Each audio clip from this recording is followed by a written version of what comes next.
This is Guladallah, General of the Armies. This is a story about the end of Pandemic 1, brought on mostly by I and my inactions, although it was by choice of those suiciding by it. The story is specifically when in my deep cover role, I was officially turning 18 or being a man, and it was around 17. It ends up I've always been who I am, and they stole my computers, and one of my missions was to get out there and get after the people who did it. So they had opened up a Microsoft office in Chicago. It was recently opened. They're putting on like free seminars. At the time, I was going to school at Boone Grove High School. I was a teacher's aide for our most advanced computer class there and working on a programming assignment that was going horribly wrong because somebody was supposed to know how to teach me, but nobody did, and they were using the worst books to try to help me. Well, I was trying to advance mostly in HTML. They wanted me to learn the C++, I believe it was, or C+, I forget if it was 1 plus or 2, because that's how their fiendish evil plans were unraveling what they needed.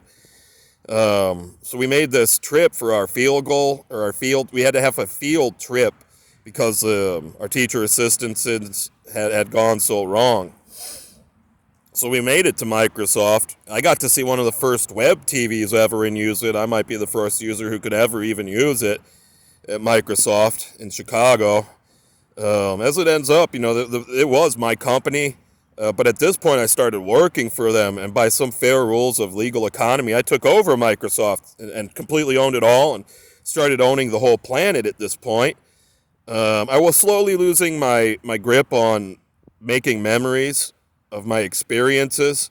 So I have like little clips of reality. While I was also under simulation training, where they were trying to simulate I was still at school instead of doing what I was and putting me on some sort of stupid path of a fake life. But it was my deep cover system to continue going until I completely found the enemies of the World War of all else and like every species.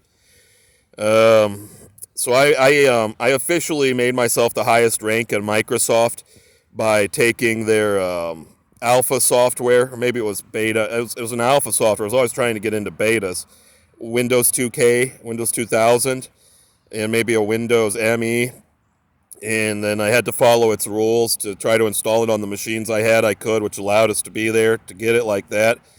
I forget what the seminar was. It was something about internet technology and broadcasting stuff. And the whole session, they were talking about how they don't know nothing. And they're just the employees of Microsoft, basically, maybe from other places. I was actually trying to work it out. Like maybe they would actually start telling me some code I could understand in my head and put together, or just some words. It meant they understood that, so I could broadcast TV across the internet, like maybe get that web TV, streaming some stuff people wanted to watch. But I've always had the plan, to sort of like make the internet a transmission medium of, like things that are transmitted, like phone and TV, what we had all around us. So then I got those discs, those CDs, and I was the first one ever to install Windows. Oh, it was Windows NT and N2000, Windows 2000 NT or NT 2000. I installed Windows 2000 Server Pro, like Maximum Edition, everything possible in all of existence, Windows ever something or other. And I'm the first one to ever use NTFS file system partitioning, and those exact words, which is what made me the boss of Chicago and Microsoft, and proved I was the highest rank there, even though I thought I'm like just some student at that time. So then I started to have to work over every piece of Microsoft code. And I don't remember much of it, except I do remember sort of like still being that like dumb high school kid who didn't remember all the work he was doing. Like being the first one ever to run The Sims, the game The Sims. I have some really traumatic memories of it really saying it simulated my life, and this stuff is really going to be true, and this is really scripting the future and stuff like that. I just couldn't believe it because everyone was so dumb. They said, wait till you see how everyone's way dumber than this and this thing, and these things are way intelligent and sort of super peaceful and this and that. You maybe people of these highest ranks I like to post on your Twitters that can find some of this data. Then I built video game engines, and I built all these 3D reality engines that were actually starting to simulate reality itself because I understood it in its basic blocks in a way. I could write simulators of it in computer code, and I basically wrote the whole internet. I wrote all the basics of the internet. I created all the stuff that bursted the bubble because I created all that stuff that was worth all that money, and then they stole it all from me and did the stuff they've done. We've seen, like, they raped every feature away, tried to charge $1 million for every tiny, like, drop of any sort of wealth, resource, value, or anything.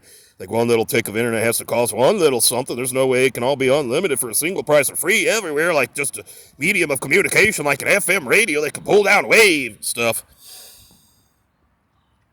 The culmination of the video games I was working on was The Matrix Path of Neo. I was also making a bunch of movies, so if you actually want to see me moving around doing this work with my mind sort of blanked out for the most part to making memories, it's the first Matrix movie, which was actually as originally filmed all three Matrix movies. And that's basically me, but they've digitally edited it all around and put a bunch of puppet, genetically devolved, genetically disabled, genetically handicapped, genetically mutant people in the way. They basically have no functions in life, but they can sort of be driven around by technology like they're puppets. They probably can't even speak, so they can actually never call out for help and stuff. And then, like, they got credits. But also, the people I was at school with have we had one of the most powerful art programs in all of education because we had the basic arts getting us the skills of all arts. And then, by the time it was like senior year, everybody was to use them in like the highest manners they could. But the art programs were about how these people had basically no skills whatsoever, and they needed them to communicate about the crimes they had taken part in. They said they didn't somehow, and basically they're trying to teach them to draw pictures, but maybe to make moving movies of the pictures so they could communicate by just recreating the scenes of the crimes they had been accused of. That's a lot of my horror talk. It's about time to close this one up. The birds are telling me. How about you research some of this stuff? Try to find the originals and the this or that. Thanks for watching. Have a great rest of your life, everyone.